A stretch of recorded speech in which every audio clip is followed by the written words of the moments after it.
টানা ২১ ঘন্টার আলোচনার শেষে কোনো চুক্তি ছাড়াই পাকিস্তান ছাড়ল মার্কিন প্রতিনিধি দল। আজ রবিবার ইসলামাবাদে এক সংবাদ সম্মেলনে যুক্তরাষ্ট্রের ভাইস প্রেসিডেন্ট জে.ডি. ভ্যান্স জানান, পারমাণবিক অস্ত্র তৈরি না করার শর্তসহ আমেরিকার দেওয়া কোনো প্রস্তাবই মেনে নেয়নি ইরান।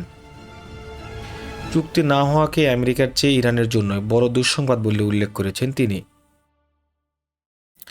ভ্যান্স স্পষ্ট জানিয়ে দিয়েছেন, আমেরিকার অলঙ্ঘনীয় শর্ত বা রেড লাইনের বিষয়ে কোনো ছাড় দেওয়া হবে না। আলোচনা চলাকালে তিনি প্রেসিডেন্ট ডোনাল্ড ট্রাম্পের সঙ্গে অন্তত ৬ বার কথা বলেছেন বলে জানান। ১৯৭৯ সালের পর এটি ছিল যুক্তরাষ্ট্র ও ইরানের মধ্যে সর্বোচ্চ পর্যায়ের সরাসরি বৈঠক। এই আলোচনার ফলাফলের উপরই নির্ভর করছিল বর্তমানের ভঙ্গুর যুদ্ধবিরতির ভবিষ্যৎ এবং হরমুজ প্রণালী পুনরায় খুলে দেওয়ার বিষয়টি। যুদ্ধ শুরুর পর থেকে বিশ্বের অন্যতম প্রধান এই জ্বালানি সরবরাহ পথটি ইরানের নিয়ন্ত্রণে রয়েছে, যার জেরে বিশ্ববাজারে তেলের দাম এখন আকাশচুম্বী।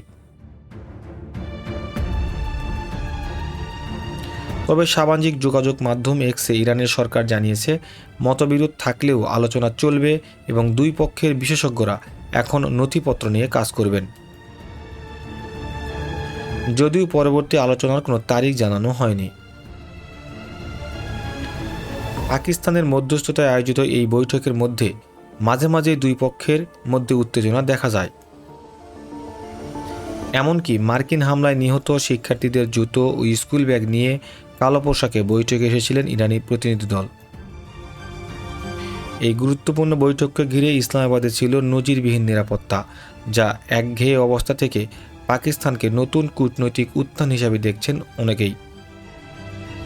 এরকম গুরুত্বপূর্ণ খবর সবার আগে পেতে আমাদের চ্যানেলটি সাবস্ক্রাইব করুন এবং ফেসবুক পেজ ফলো করুন। সকলেই সঙ্গে থাকুন, ভালো থাকুন, আল্লাহ হাফেজ।